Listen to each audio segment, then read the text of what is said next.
There is some big questions that kept nagging me as I was testing the iPhone 16 Pro Max. Does the larger screen make it compelling or too big? Is the new camera control a game changer or a gimmick? How well do the Apple Intelligence features actually work? If the iPhone 16 Pro Max has the best iPhone battery life ever, how long does it last? After testing this flagship phone for several days, I'd say that it is indeed a handful, and while I am encouraged by some of the Apple Intelligence features I tested in a beta that's arriving next month, more AI capabilities will be coming later. Still, the battery life from the iPhone 16 Pro Max is insane and the camera's predictably great, so this is one of the best phones money can buy. Apple clearly still has some catching up to do with AI, and the design hasn't changed much with the exception of slightly slimmer bezels. But this is the new iPhone I'd buy with my money. The ginormous 6.9-inch iPhone 16 Pro Max starts at $1,199 with 256 GB of storage and goes on sale September 20. You can upgrade to 512 GB for $200 more, and another $200 will get you 1 TB. I have been a Pro Max user for years, since the iPhone 11 Pro Max, but after testing the new iPhones, I'm actually torn about the iPhone 16 Pro Max. It has the largest display ever of any iPhone at 6.9 inches. Yes, the thinner bezels help keep the device somewhat compact, but it is still taller, wider and heavier than the iPhone 15 Pro Max, which I thought was the near perfect size and weight for a big screen phone. I have gone from feeling like I cheated the system to feeling slightly cheated. This might be an unpopular opinion, but I think the new Pro Max is a little too big, at least for my hands. It's more of a stretch now to do simple things like scrolling through web pages or TikTok, and once you put a case on your iPhone 16 Pro Max, it's like a mini tank. The good news is that the Pro Max is built to be more durable. In addition to having a titanium band, Apple claims that the improved ceramic shield display on this model is 50% tougher than the last generation. We can't drop these units, but on paper it's encouraging. The iPhone 16 Pro Max comes in 4 colors: titanium white, titanium black, natural titanium and desert titanium. Our iPhone 16 Pro came in the natural, which looks fairly modern, but I prefer the desert color as it pops more. The iPhone 16 Pro and Pro Max displays don't get any upgrades in terms of brightness or refresh rate, but they are still among the best OLED panels on a phone. The only main difference is that the screens can scale down to a minimum of 1 nits, which means you can use your phone in bed without disturbing anyone else and get an even dimmer alarm clock. Otherwise, the new iPhone 16 Pro Max screen is largely the same, allowing the Pixel 9 Pro to surge ahead in terms of brightness. We measured a max of about 1500 nits for the iPhone 16 Pro Max, while the Pixel 9 Pro XL hit more than 2300 nits.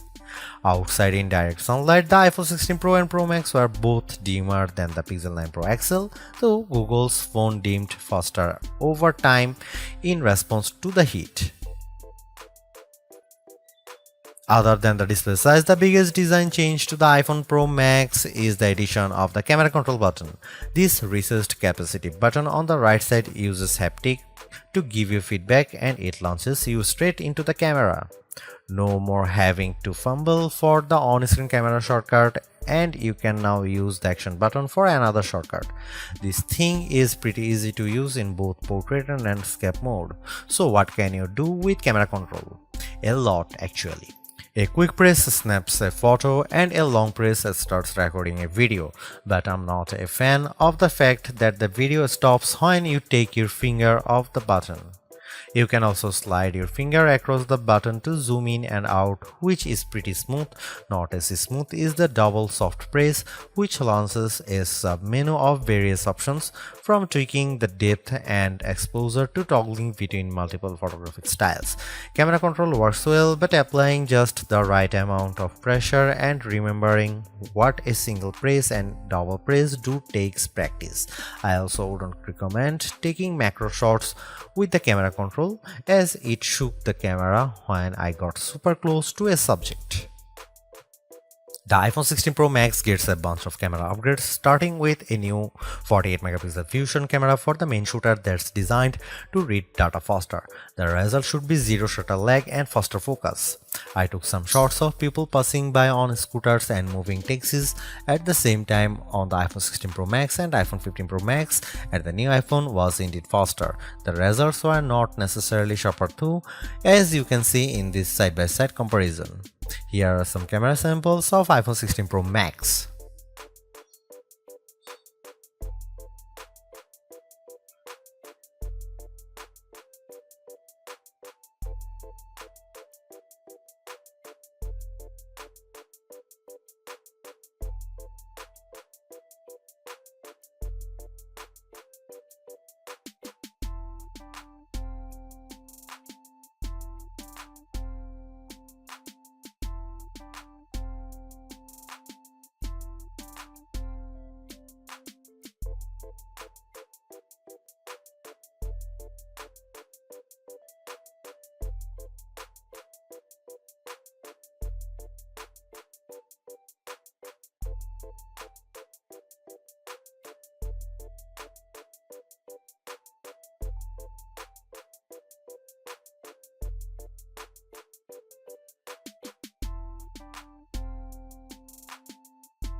The iPhone 16 Pro Max's video gets an upgrade, with 4K video capture up to 120 frames per second, and there's some pretty neat things you can do with that footage. Using the playback speed controls, I could slow down a ping pong match to 50%, 25% or 20%, and the footage still looked sharp. Apple Intelligence is Apple's version of AI that's designed to be more secure and helpful than what Samsung and Google offer. But right now, Apple Intelligence is more of a tease since it's in developer beta right now and it won't launch for the rest of us until October. Even then, certain features won't be available, such as visual intelligence and ChatGPT integration. So what will you be able to do with the Apple Intelligence starting in October? It starts with a new Siri. The assistant has been revamped, starting with a redesigned that makes the whole outside of the display glow when summoned. And you can type to Siri. Now you are in a situation where you don't want to use your voice. Siri is definitely more forgiving of screws up, as you can correct yourself on the fly and it will still get your command right. I started a timer and changed the time mid-sentence without a problem. You can also ask follow-up questions and Siri will get for the context. Apple Intelligence also delivers a wide range of writing tools. You can have the iPhone 16 Pro proofread your copy for grammar and word choice, or get help rewriting if you want to go for, say, a more professional tone. For example, I put together a mock email demanding a raise and I got something back that is much more appropriate. You can also have Apple Intelligence summarize long passages of text, as I did with a few notes. I wish you didn't have to select all text first, but I did get a fairly good summary of the key points for my short list of this video. Don't want to look up how-to articles? Siri leverages large language models and Apple support info to give you step-by-step instructions on how to do lots of stuffs on your iPhone, from making screen recordings to scheduling a text. This is a game changer for kids who play the IT person for their parents like me. If you are looking for an Apple Intelligence feature that tugs at the heartstrings, try making a memory movie. Just enter a key phrase as you prompt and specify the mood, and you will see the iPhone 16 Pro Max create a movie out of thin air complete with music. Clean up in the Photos app, a way overdue feature compared to what you will find on the Pixel and Galaxy, but it is still nice to have. You can remove unwanted objects or people in the frame with just a tap. The cleanup feature worked fairly well when I tried to remove a person from a selfie, but you will get the best results if the background isn't too complicated. The iPhone 16 Pro Max is indeed an iterative upgrade, and maybe it wouldn't feel that way if Apple Intelligence was available today along with all the promised features. Instead, it's going to trickle out over time, so I would not to be in a rush to upgrade. Having said that, I think that iPhone 16 Pro Max is the best phone money can buy right now if you want the biggest screen and longest battery life. It lags in zoom versus the S24 Ultra, but you get more endurance, better camera quality, and plenty of creative features like photographic styles and audio mix. I actually preferred the AI capabilities of the Pixel 9 Pro XL series with its smarter Gemini Live voice assistant and other features like Add Me for photos and Pixel screenshots. But the Pixel's performance and battery life trail the iPhone 16 Pro Max. For me, the iPhone 16 Pro Max retains its title as the best phone, but it's not because of Apple Intelligence.